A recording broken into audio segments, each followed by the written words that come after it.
तो आप देख रहे हैं उत्तर प्रदेश विशेष में, आपके साथ तहसीन फातिमा। आइए खबरों की ओर बढ़ते हैं और सबसे पहले बात करते हैं अलीगढ़ में हुई जहरीली शराब कांड मामले की। दरअसल अलीगढ़ में जहरीली शराब से 80 से ज्यादा मौत हो चुकी है। वहीं इस मामले में जेल में शराब माफिया अनिल चौधरी का वीआईपी ट्रीटमेंट दिया जा रहा है। थाने में सभी सुविधाएं पहुंचाई जा रही है और ऐसे में पुलिस उन्हें सुविधाएं दे रही है। शराब माफिया अनिल चौधरी का वीडियो वायरल हो रहा है। गैलरी में बेड पर बैठकर आराम फरमा रहा है शराब माफिया। तो इंस्पेक्टर प्रवेश कुमार माफिया को पहुंचा रहे हैं लग्जरी सुविधाएं। तो अलीगढ़ में जहरीली शराब में 80 से ज्यादा मौत हो चुकी है। वहीं इस मामले में जेल में बंद दरअसल शराब माफिया अनिल चौधरी का वीआईपी ट्रीटमेंट देखा जा रहा है। उन्हें हर सुविधा दी जा रही है। हालांकि रिमांड पर लेकर पूछताछ की जाती है, लेकिन इनको बाकायदा बेड पर गद्दा बिछाकर बैठाया गया और वहां पर राजाओं की तरह आराम करता हुआ दिखाई दे रहा है माफिया अनिल चौधरी। शराब माफिया अनिल चौधरी का वीडियो वायरल हुआ है। ये वीडियो आपके सामने है, आप खुद देखिए इस वीडियो में कैसे आराम फरमाता हुआ ये आरोपी और अगल बगल पुलिस भी बैठी हुई है। कहीं से भी आपको लग नहीं रहा होगा ये आरोपी रिमांड पर है। आइए ये तस्वीर देखिए, आप तस्वीर में खुद देखिए, रिमांड पे लिया गया है ये आरोपी। ये एक्सक्लूसिव तस्वीर आपके सामने है, ये वीडियो सामने आया है। इस वीडियो में खुद देखिए, ये वीडियो अमूमन कम ही दिखाई देती है। ऐसी वीडियो आपको देखना बहुत ज़्यादा ज़रूरी है। ये शराब माफिया है जिसके ऊपर आरोप है अवैध शराब तस्करी करने को लेकर, जहरीली शराब तस्करी करने को लेकर। और ये आरोपी, ये अपराधी फिलहाल ऐश कर रहा है बेड पर बैठकर। इसे रिमांड पर लिया गया है, पूछताछ पर लिया गया है, लेकिन इसे वीआईपी ट्रीटमेंट दिया जा रहा है पुलिस द्वारा। ये तस्वीर एक्सक्लूसिव तस्वीर न्यूज़ 1 इंडिया आप तक पहुंचा रहा है। इस तस्वीर में आप देखिए किस तरह से ये आराम फरमाता हुआ दिखाई दे कि राजा की तरह बैठा हुआ है।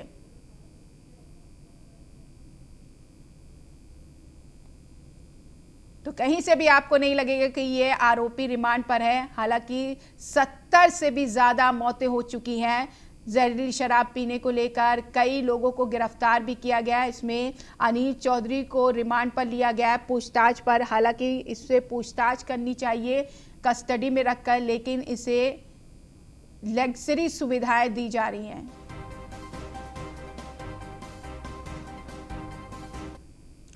अलीगढ़ में जहरीली शराब से 80 से ज्यादा मौतों के मामले में आरोपी कारोबारी विजेंद्र कपूर को क्लीन चिट देने वाले सांसद सतीश गौतम की आरोपी के साथ की कई फोटो न्यूज़ 1 इंडिया के हाथ लगी है। इन तस्वीरों को ध्यान से देखिए और समझने की कोशिश करिए कि इन दोनों के संबंध कैसे हैं और क्यों सांसद महोदय बार बार आरोपी कारोबारी विजेंद्र कपूर को शरीफ और निर्दोष बता रहे हैं। इन तस्वीरों को समझिए और हम आपको ग्राफिक्स के जरिए भी बताने की कोशिश करेंगे कि इन दोनों के बीच ऐसा कौन से कनेक्शन है जो सांसद साहब आरोपी को बचाने के लिए एड़ी चोटी का जोर लगा रहे हैं।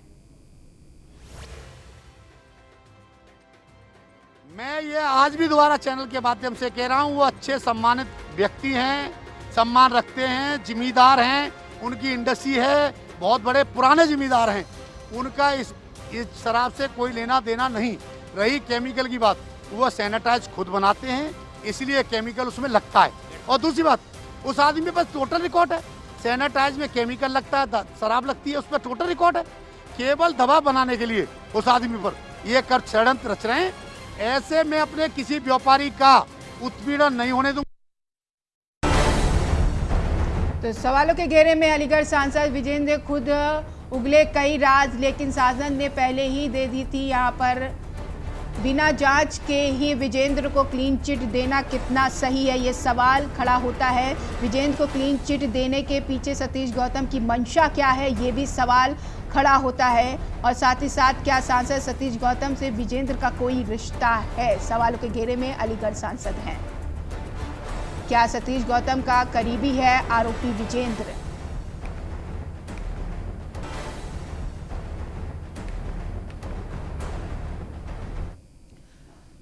अलीगढ़ शराब कांड में कुल 85 लोगों की जान जा चुकी है। इस मामले में जहां आरोपी और सांसद के बीच का कनेक्शन हमने दिखाया, वहीं थाने में आरोपी को वीआईपी ट्रीटमेंट की खबर भी दिखाई।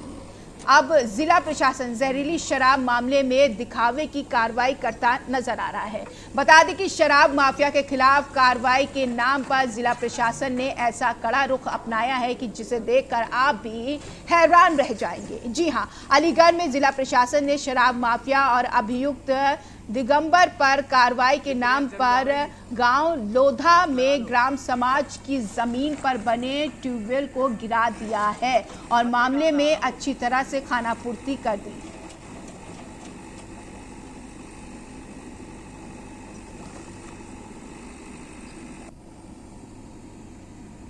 देखिए, आप तस्वीर देखिए। इस तस्वीर में आप देखिए किस तरह से कड़ी कार्रवाई की जा रही है। एक तरफ माफियाओं को बचाने की कोशिश, दूसरी तरफ ये दिखाने की कोशिश की जा रही कि हम शराब माफियाओं पर कार्रवाई कर रहे हैं।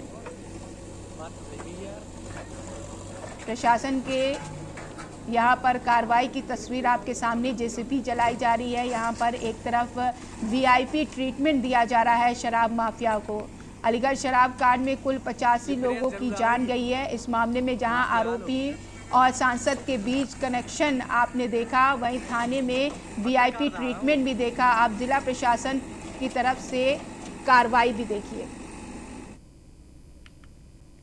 ब्रिजेश श्रीवास्तव एसोसिएट एडिटर हमारे साथ जुड़ गए हैं तमाम बातचीत करने के लिए। ब्रिजेश जी, एक तरफ देखिए वीआईपी ट्रीटमेंट, दूसरी तरफ सांसद का शराब माफिया को बचाना और तीसरी तरफ प्रशासन की कार्रवाई, इन तीनों पहलू को कैसे देखें?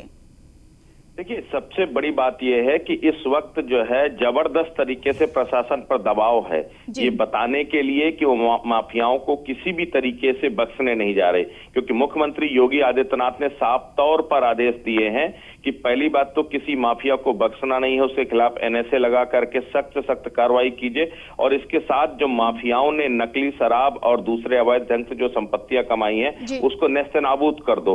आज सुबह जब डीआईजी दीपक कुमार से हमारी बात हो रही थी तब उन्होंने साफ तौर पर बताया कि इंस्ट्रक्शंस हैं कि पूरी तरीके से इनकी संपत्तियों को नेस्तनाबूद कर दो और उसी तर्ज पर आज अलीगढ़ में जो शराब कांड, जो लोधा में जो शराब का ठेका था, उस अभियुक्त का नाम है दिगंबर, उसके एक ट्यूबवेल पर बुलडोजर चलाया गया है। यह तस्वीर बता रही है कि ये तो महज एक शुरुआत है, अभी इसके बाद ना जाने कितने माफियाओं के अभी संपत्तियों को जो है इसी तरीके से बुलडोजर चलाकर ध्वस्त किया जाएगा। लेकिन सबसे बड़ी बात है कि चलिए, शुक्रिया तमाम जानकारी के लिए ब्रिजेश जी। लखनऊ से खबर मिल रही है, आरएसएस पदाधिकारियों और बीएस संतोष के बीच बैठक। आरएसएस के यूपी के प्रमुख नेता मीटिंग में मौजूद है, तो बीएस संतोष ने आरएसएस से भी लिया है फीडबैक। संगठन और सरकार के बाद आरएसएस से चर्चा। महत्वपूर्ण ये बैठक मानी जा रही है, कई दौर की बैठक चली, अब आरएसएस से चर्चा। आरएसएस पदाधिकारियों और बीएस संतोष के बीच बैठक, आरएसएस के यूपी के प्रमुख नेता मीटिंग में मौजूद। एसके वाजपेयी इस खबर पर लाइव जुड़ गए जानकारी के साथ। एसके वाजपेयी, लगातार बीजेपी की बैठक जारी है, अब आरएसएस के साथ बैठक। बिल्कुल, जो बीजेपी के राष्ट्रीय संगठन महामंत्री हैं बीएल संतोष, जहां उन्होंने पहले बीजेपी प्रदेश पदाधिकारियों के साथ बैठक की, उसके बाद सरकार के मंत्रियों के साथ अलग अलग बैठक चली। हालांकि शाम को जब ये उनकी बैठक खत्म हो गई थी, उसके बाद वो बीजेपी कार्यालय से निकले और एक अज्ञात स्थान पर जाकर आरएसएस के पदाधिकारियों के साथ बैठक की। तो इसका उद्देश्य यही था कि वहां पर मीडिया ना पहुंचे और कहीं ना कहीं आरएसएस का भी फीडबैक बीएल संतोष ने लिया है। निश्चित है, क्योंकि जिस तरीके से लगातार आरएसएस जो अपने डेटा जुटाती है कि किस तरीके की स्थितियां क्षेत्र में है, जो उसके प्रचारक जिले स्तर पर काम करते हैं, गांव स्तर पर उसकी शाखाएं चलती हैं, तो वहां पर क्या स्थितियां हैं और उनका अपना फीडबैक क्या है कामकाज को लेकर, 2022 के चुनाव को लेकर, साथ ही साथ वर्तमान में होने वाले पंचायत के जिला पंचायत अध्यक्ष और साथ ही साथ ब्लॉक प्रमुखों के चुनाव को लेकर। तो इन बहुत सारे विषयों पर मुख्यमंत्री के साथ भी चर्चा हुई थी और आरएसएस के पदाधिकारियों के साथ भी चर्चा हुई है।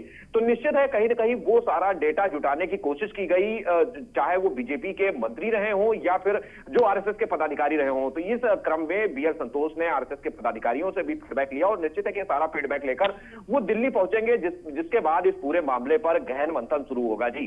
और बिल्कुल देखिए, ये बैठक बहुत ही ज्यादा महत्वपूर्ण इस लिहाज से भी मानी जा रही है क्योंकि पंचायती अध्यक्ष को लेकर चाहे 2022 के चुनाव हो या फिर कोरोना की रणनीति हो, इन सभी पहलुओं पर लेकर कुल मिलाकर चर्चा हुई है।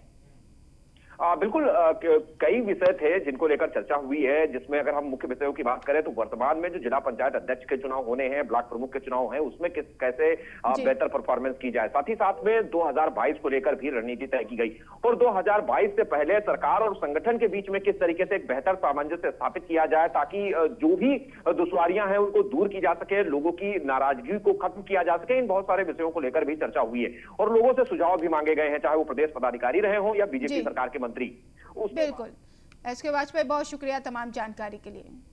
तो बढ़ेंगे आगे, लखनऊ से ही खबर है, बीएड पाठ्यक्रम की फीस निर्धारित कर दी गई है। निजी उच्च शिक्षण संस्थानों के लिए आदेश जारी है। 2021-22 के लिए प्रथम वर्ष में 45,000 शुल्क निर्धारित किया गया है। द्वितीय वर्ष के लिए 25,000 शुल्क निर्धारित किया गया है। यूपी के सभी निजी व्यावसायिक शैक्षणिक संस्थाओं में लागू होगी नई फीस। तो 4 वर्षीय बीएड पाठ्यक्रम के लिए प्रत्येक वर्ष 30,000 निर्धारित किया गया है। तो 24 जून 2020 के फीस आदेश को किया गया संशोधित। बात लखनऊ की करते हैं। यूपी में एसआईटी के एक्शन से हड़कंप। सहारनपुर में एसआईटी की कार्रवाई में बड़ा खुलासा। ऐसे में डीजी एसआईटी आरपी सिंह के नेतृत्व में बड़ी एक्साइज चोरी का खुलासा हुआ है। सहारनपुर में देशी शराब फैक्ट्री ने की है 35 करोड़ की एक्साइज चोरी। तो ऐसे में अब कार्रवाई होगी।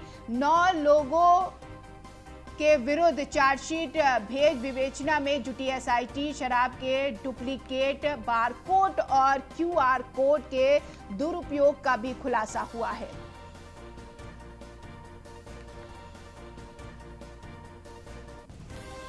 तो यूपी के एसआईटी के एक्शन से हड़कंप मच गया है। सहारनपुर में एसआईटी की कार्रवाई में बड़ा खुलासा हुआ है।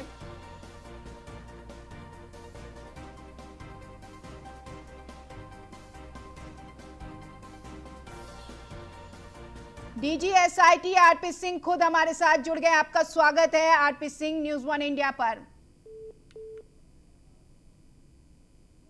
चलिए, मुझे लगता है उनसे संपर्क टूट गया, दोबारा संपर्क करेंगे और उनसे बातचीत की जाएगी। तो यूपी में एसआईटी पूरी तरीके से एक्शन में है। सहारनपुर में एसआईटी की कार्रवाई में बड़ा खुलासा हुआ है। दरअसल यहां पर 35 करोड़ की एक्साइज चोरी का मामला है। सहारनपुर में देशी शराब फैक्ट्री ने की है 35 करोड़ की एक्साइज चोरी और ऐसे में 9 लोगों के विरुद्ध चार्जशीट भेज विवेचना में जुटी है एसआईटी। शराब के डुप्लीकेट बारकोड और क्यूआर कोड के दुरुपयोग का भी खुलासा हुआ है। तो कई खुलासे हुए हैं इस पूरे मामले में। कुल मिलाकर कामयाबी भी हासिल हुई है एसआईटी को। अब चार्जशीट दाखिल की गई है। अब चार्जशीट भेज विवेचना में पूरी तरीके से एसआईटी जुटी हुई है। तो यूपी में एसआईटी के एक्शन से हड़कंप मच गया है। एसआईटी की बड़ी कार्रवाई देखी गई है। सहारनपुर में देशी शराब फैक्ट्री ने की है 35 करोड़ की एक्साइज चोरी। तो ऐसे में इसका बड़ा खुलासा हुआ है। तो डीजी एसआईटी आरपी सिंह एक बार फिर हमारे साथ जुड़ गए हैं। आपका स्वागत है न्यूज़ 1 इंडिया पर। सर, मेरा पहला सवाल ये है कि इस मामले में क्या कुछ खुलासा हुआ है? इसमें एक एफआईआर दर्ज हुई थी जिसमें 9 आदमी अरेस्ट हुए हैं और इस समय जेल में हैं। उनके खिलाफ आज हमने आरोप पत्र न्यायालय में दाखिल किया है। अभी भी इस मामले में 7-8 आदमी बचे हुए फरार हैं जिनकी हमें तलाश है और जिनके विरुद्ध हमारी विवेचना जारी है। जी, शुक्रिया आरपी सिंह हमसे जुड़ने के लिए और तमाम जानकारी भी देने के लिए, बातचीत करने के लिए। तो 9 लोगों के खिलाफ चार्जशीट विवेचना अब हो रही है और ऐसे में कई बड़े खुलासे भी हुए हैं। खबर कानपुर से एक बार फिर विवादों में आया हैलेट अस्पताल। लावारिस मरीज के हाथ पैर बेड में बांधकर वार्ड में छोड़ा गया है। अधिकारियों के दौरे से पहले मरीज को वार्ड में किया गया बंद। हैलेट के वरिष्ठ डॉक्टर और अधिकारी मामले से पूरी तरीके से अनजान है। मेडिकल कॉलेज के प्रिंसिपल डॉक्टर आर.बी. कमल ने जानकारी से इनकार किया है।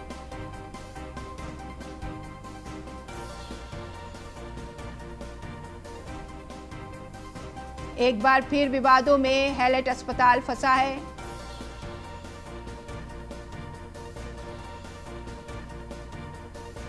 सीएमओ नेपाल सिंह हमारे साथ जुड़ गए इस खबर पर बातचीत करने के लिए। आपका स्वागत है नेपाल सिंह न्यूज़ 1 इंडिया पर। नेपाल सिंह, ये तस्वीर बड़ी दिल दहला देने वाली है। इस तस्वीर में जहां अस्पताल में ट्रीटमेंट होना चाहिए, लेकिन यहां पर तो बंदी बनाकर रखा है एक मरीज को। इस तरह का कोई भी मेरे संज्ञान में नहीं है। आपने बताया तो मैं इसकी अभी तुरंत जांच कराकर इसका पता लगाता हूं। अगर इस तरह की कोई घटना हुई है तो ये वास्तव में ही बिल्कुल निंदनीय है और शर्मनाक है। अगर इस तरह कोई घटना हुई होगी तो कंसर्न के लिए जो है मैं उसके उचित कार्रवाई करने के लिए उच्च अधिकारियों को। सर, आप तो अनजान होंगे ही होंगे, लेकिन अस्पताल प्रशासन भी अनजान है, तब तो आप तो और भी ज्यादा अनजान यहाँ पर होंगे। लेकिन बात यह है कि इस तरीके की क्या व्यवहार करने चाहिए एक मरीज के साथ अस्पताल में? नहीं, ये बिल्कुल गलत है। इस तरह का व्यवहार मरीज के साथ बिल्कुल भी नहीं होना चाहिए।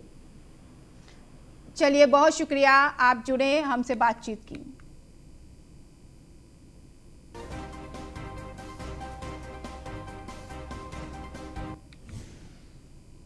उत्तर प्रदेश को कोरोना वायरस से मुक्ति दिलाने की दिशा में योगी सरकार टीकाकरण का महाअभियान चला रही है, जिसकी शुरुआत मंगलवार यानी कि आज से हो गई है। टीकाकरण के महाअभियान के तहत प्रदेश में अब 18 से 44 वर्ष की आयु के लोगों को हर जिले में वैक्सीन लगाई जाएगी। अभी तक 18 से 44 साल के लोगों को सिर्फ 23 जिलों में ही टीका लगाया जा रहा था, जो अब सभी 75 जिलों में शुरू हो चुका है। वहीं लखनऊ में टीकाकरण के महाअभियान के तहत बनाए गए सेंटर का सीएम योगी आदित्यनाथ ने जायजा लिया और वैक्सीनेशन के काम में तेजी लाने के निर्देश भी दिए हैं। वहीं टीकाकरण की रफ्तार को बढ़ाने के लिए सरकारी और निजी अस्पतालों के अलावा सरकारी कार्यालयों में भी टीकाकरण केंद्र बनाए गए हैं, जबकि कोरोना की संभावित तीसरी लहर से बच्चों को बचाने के लिए अभिभावक स्पेशल टीकाकरण केंद्र बनाए गए हैं। वहीं शिक्षकों के टीकाकरण को भी प्राथमिकता दी गई है। साथ ही कम आबादी वाले जिलों में भी हर दिन न्यूनतम 1000 टीके लगाए जाएं। आपको बता दें कि अभी तक उत्तर प्रदेश में कुल 1,83,00,000 लोगों को टीका लगाया जा चुका है। इसमें से 1,48,00,000 लोगों को वैक्सीन की पहली डोज और 34,69,000 लोगों को वैक्सीन की दूसरी डोज लगाई जा चुकी है। दूसरी तरफ वैक्सीनेशन सेंटर का जायजा लेने के बाद सीएम योगी ने कहा है कि जून महीने में 1 करोड़ लोगों को टीका लगाने का लक्ष्य रखा गया है।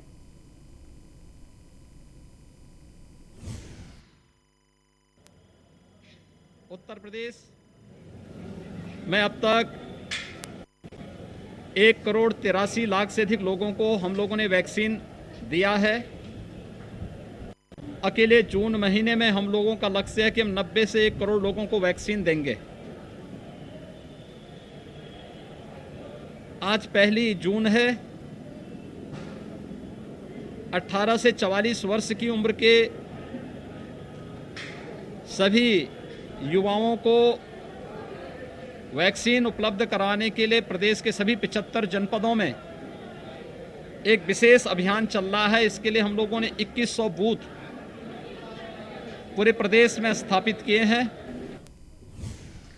तो मेगा वैक्सीनेशन अभियान का सीएम योगी ने जायजा लिया। सीएम योगी ने वैक्सीन लगवाने आए लोगों का हालचाल भी जाना। 1,83,00,000 से ज़्यादा लोगों को वैक्सीनेट किया गया है। सीएम योगी आदित्यनाथ ने कहा है। सीएम योगी ने वैक्सीन लगवाने आए लोगों का हालचाल भी जाना है और ऐसे में 1,83,00,000 से ज़्यादा लोगों को वैक्सीनेट किया गया है। सीएम योगी आदित्यनाथ ने कहा है जून में 1 करोड़ लोगों को वैक्सीन देने का लक्ष्य रखा गया है और ऐसे में 1 करोड़ लोगों को वैक्सीन लगाई जाएगी। प्रदेश में वैक्सीनेशन के लिए विशेष अभियान जारी है। सीएम योगी आदित्यनाथ ने कहा प्रदेश में 2100 बूथ स्थापित किए गए हैं। तो सभी 75 जिलों में 28 से 44 आयु वर्ग के लोगों का टीकाकरण शुरू हो गया है। टीकाकरण किया जा रहा है। अब तक सिर्फ 23 जिलों में टीकाकरण चल रहा था, अब पूरे 75 जिलों में टीकाकरण हो रहा है। जून महीने में 1 करोड़ लोगों को वैक्सीनेट करने का लक्ष्य रखा गया है उत्तर प्रदेश सरकार की तरफ से। 18 से 44 आयु वर्ग के लोगों को प्रतिदिन 1.5 लाख टीका लगाने का लक्ष्य रखा गया है। हर हफ्ते कम से कम 10-10 लाख लोगों के टीकाकरण का लक्ष्य रखा गया है।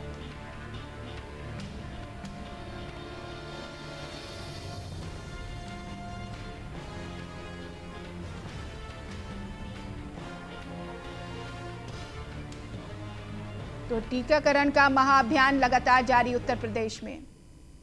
इसके साथ बढ़ेंगे आगे। मेरठ के मेडिकल अस्पताल में 18+ उम्र वाले लोगों के टीकाकरण में भारी संख्या में युवाओं की भीड़ टीकाकरण केंद्र पर पहुंच रही है। वहीं डॉक्टर्स ने बताया है कि टीकाकरण के एक केंद्र पर 200 लोगों के वैक्सीनेशन का टारगेट होता है और हर रोज 10 से 5 लोग लगवाने के लिए नहीं आ पाते हैं, इसलिए सभी से आग्रह है कि सभी टीकाकरण करवाएं। देखिए मेरठ से संवाददाता अतुल शर्मा की रिपोर्ट। इस तरह से कोरोना की संख्या एक साथ बढ़ी थी, उसी को लेकर के जो जनता है कितनी जागरूक हुई है और कोरोना को लेकर के कितनी प्रभावित है। उसी के साथ साथ मेरठ के मेडिकल जहां पर वैक्सीनेशन सेंटर है वहां हम पहुंचे हैं। दिखाना चाहेंगे यहाँ 18+ वालों के लिए वैक्सीनेशन हो रहा है और लगातार जिस तरह से वैक्सीनेशन चल रहा है, पहले यहाँ सुचारू रूप से रजिस्ट्रेशन हो रहा है, रजिस्ट्रेशन के बाद में आगे उनका वैक्सीनेशन हो रहा है, उसके बाद में उनके लिए बैठने की भी व्यवस्था की गई है। क्योंकि लगातार जो स्थिति थी वैक्सीन लगवाने के बाद तुरंत की तुरंत जो व्यक्ति है वो एक साथ अपने घर नहीं जा सकता, उसके लिए बैठने की भी व्यवस्था की गई है। वैक्सीन लगवाने के बाद यहाँ पर आध घंटा बैठ करके ही जा सकता है, उसके बाद में अपने घर जाए। और लगातार जो वैक्सीन लगवा चुके हैं उनसे भी बात करेंगे क्या स्थिति है, कैसा महसूस कर पा रहे हैं और 18+ वालों के लिए जो वैक्सीन लग रही है उसको लेकर के उनका क्या मानना है। क्या नाम है आपका? परिधि पाल। परिधि पाल, अगर बात की जाए कि जिस तरह से वैक्सीनेशन स्टार्ट हुआ है तो उसको लेकर के आपका क्या मानना है 18+ वालों के लिए? मैं बहुत खुश हूँ और मुझे यहाँ का मतलब अच्छा भी लगा, साफ सफाई बहुत। चलिए इसी के साथ इस बुलेटिन में इतना ही। नमस्कार।